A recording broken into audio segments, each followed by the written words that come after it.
Obviously, everybody has been tracking the course of Hurricane Matthew, and I just received an update from our FEMA director, Craig Fugate, as well as the rest of our national security team. And I just wanted to make a couple of key points. First, what we're seeing now is Matthew having moved above South Florida and some of the largest population centers, working its way north.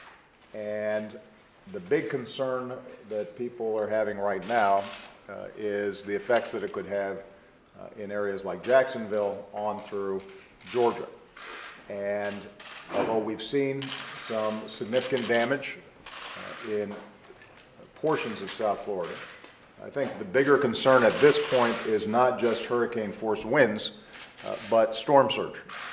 Many of you will remember Hurricane Sandy, where initially people thought this doesn't look as bad as we thought, and then suddenly you get massive storm surge and a lot of people were severely affected.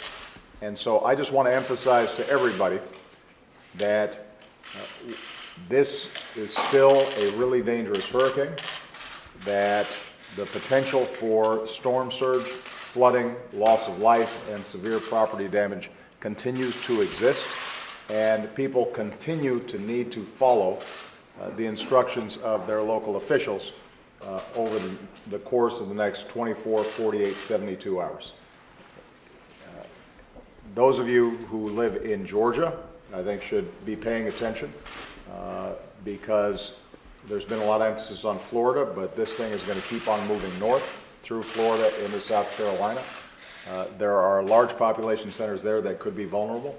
So pay attention to what your local officials are telling you. If they tell you to evacuate, you need to get out of there and move to higher ground, because storm surge can move very quickly, and people can think that they're out of the woods and then suddenly get hit and not be in a position in which they and their families are safe.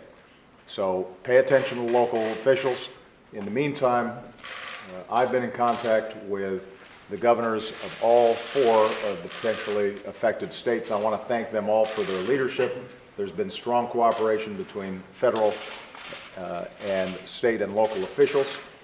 FEMA has worked diligently to pre-position resources, assets, water, food, commodities, and as the hurricane moves north, what Craig and his team will be doing is moving those resources and assets further north so that any place that happens to get hit badly will be in a position to immediately come in and help. But I really want to emphasize the governors have been on top of this. State and local officials have been on top of this. They are the ones who are tracking most closely what is happening in your particular community, your particular area. You need to pay attention to them, do what they say. Do not be a holdout here, because we can always replace property, but we can't replace lives. I want to thank Craig and his whole team, as well as Department of Homeland Security, my own national security team, for really staying on top of this. We're going to monitor this throughout the weekend. Our thoughts and prayers are with folks who have been affected. Even if the damage in South Florida wasn't as bad as it could be, there are people who've been affected, and for them, they're going to need help. Last point I'd like to make is we're still tracking what happened in areas like Haiti that were hit more directly. Haiti is one of the poorest countries in the world. It has consistently been hit and battered by a lot of natural disasters to compound what is already great poverty there. We know that hundreds of people have lost their lives and that there's been severe property damage, and they're going to need help rebuilding. So I would ask all Americans to go to the American Red Cross and other philanthropic agencies to make sure that we're doing what we need to do to help people in need. and we'll continue to provide information. If you're interested in how you can help the people of Haiti and others, you can go to whitehouse.gov and we'll provide you some direction in terms of where even the smallest contribution can really make a big difference. All right? Thank you very much, everybody. Sir, does FEMA have enough funding? FEMA is in a good position right now.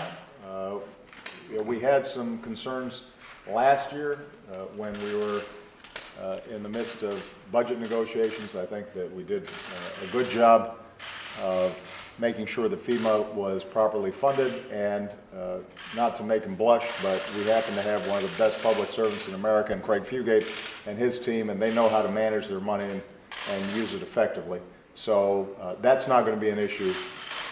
Of course, we always want to be cautious about making assessments with respect to damage. We're still on the front end of this hurricane. We're not on the back end. So we don't know how bad the damage could end up. We don't know how severe the storm surge could end up being. And we're not going to know for 3, 4, 5 days what the ultimate effects of this are.